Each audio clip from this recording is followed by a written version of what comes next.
안녕하십니까? 패션 오구입니다.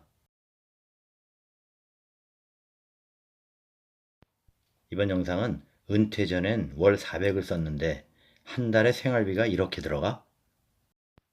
은퇴 앞둔 가정에서 노후 생활비는 현실 고민이죠. 매월 나오던 월급이 끊기는데 통장 잔고가 바닥나진 않을지 걱정하는 거죠. 이럴 땐 은퇴 선배들이 월 생활비로 현재 얼마씩 지출하고 있는지 실제 데이터를 살펴보는 것이 도움이 되겠죠. 80대 은퇴자 L씨 사연입니다. 다리에 힘이 좋지 않으니 해외여행도 힘들고 비싼 식당 가고 싶은 생각도 별로 없고 그냥 집에서 간단히 밥과 두세 가지 반찬만 가지고 먹어도 충분합니다. 크게 가지고 싶은 것도 가져야 할 것도 없어 돈 쓸 일이 없네요. 통계청 가계금융복지조사 자료에 따르면 60세 이상 전국 은퇴 가정의 평균 생활비는 월 170만 원이었습니다. 통계청 가계금융복지조사는 2만 가구 이상을 대상으로 실시합니다. 그래서 국내의 그 어떤 조사보다도 표본 가구 수가 많기 때문에 신뢰도가 높습니다. 구체적으로 보면 연령대별 생활비 추이를 보면 그래프는 계단식으로 감소세를 보입니다. 60대에 226만 원이었던 월 생활비는 70대에 연 162만 원으로 줄었고 80이 넘으면 월 121만 원까지 작아졌습니다. 자, 퇴직하면 현역 시절처럼 소득이 많지 않아 걱정이라는 사람들이 많지만 그만큼 지출도 크게 줄어듭니다.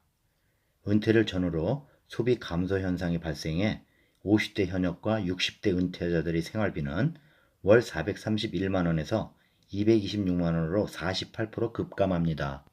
은퇴하고 나면 특히 세금이나 국민연금, 대출 이자와 같이 소비와 관련성이 없는 비소비 지출 비중이 줄어듭니다.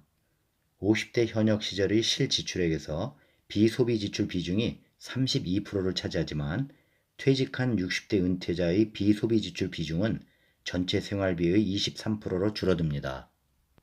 퇴직금으로 대출을 많이 갚아버리니 이자 상환 부담도 적어지고 노후 대비를 위한 연금 가입 등도 줄어들기 때문이죠.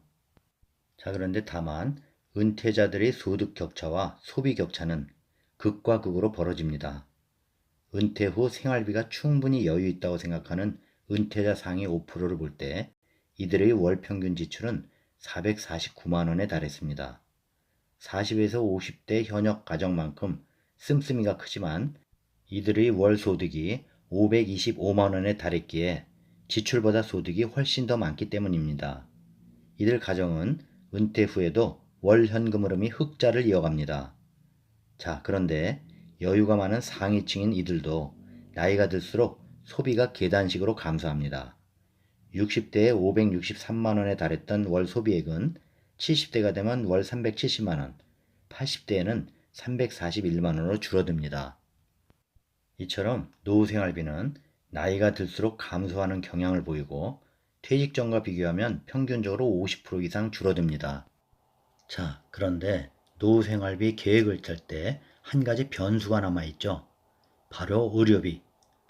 우리나라는 건강보험제도가 잘 돼 있기 때문에 의료비가 노후 생활비에서 차지하는 비중은 대략 10% 정도입니다.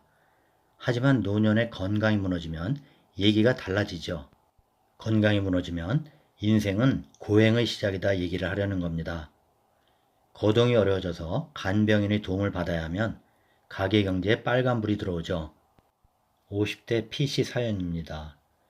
아버지 병간을 하고 있는데 진료비보다 간병비가 더 많이 나오고 돈을 물쓰듯 써서 나중에 얼마나 썼는지 기록조차 안 됩니다. 애들 사교육비는 기한이 정해져 있는데 노후 병원비는 언제까지 얼마나 쓰게 될지 모르니 더 공포스럽습니다.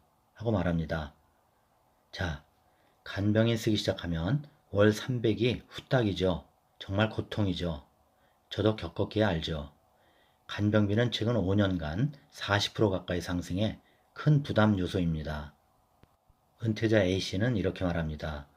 퇴직하기 전엔 몰랐는데 모아둔 범위 내에서 돈을 써야 하고 애들한테 짐이 안 되려면 간병비도 비축해야 해서 심적 부담이 커지네요. 은퇴하면 생활비가 감소한다고 하지만 혹시 모를 사태에 대비하려고 아내와 상의해 생활비를 줄이고 있습니다. 고 말합니다.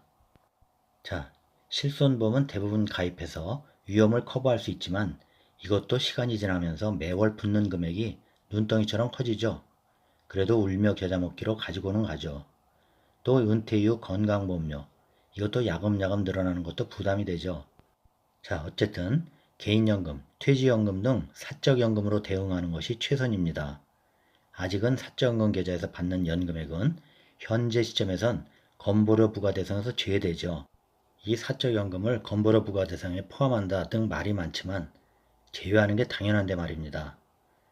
그러니 퇴직 시에 받는 목돈 퇴직금도 연금으로 전환하는 것이 노후 준비에 큰 도움이 되는 겁니다. 자, 여기까지입니다. 은퇴 전 월 400을 썼는데 생활비가 이렇게 들어가? 도움 되셨나요?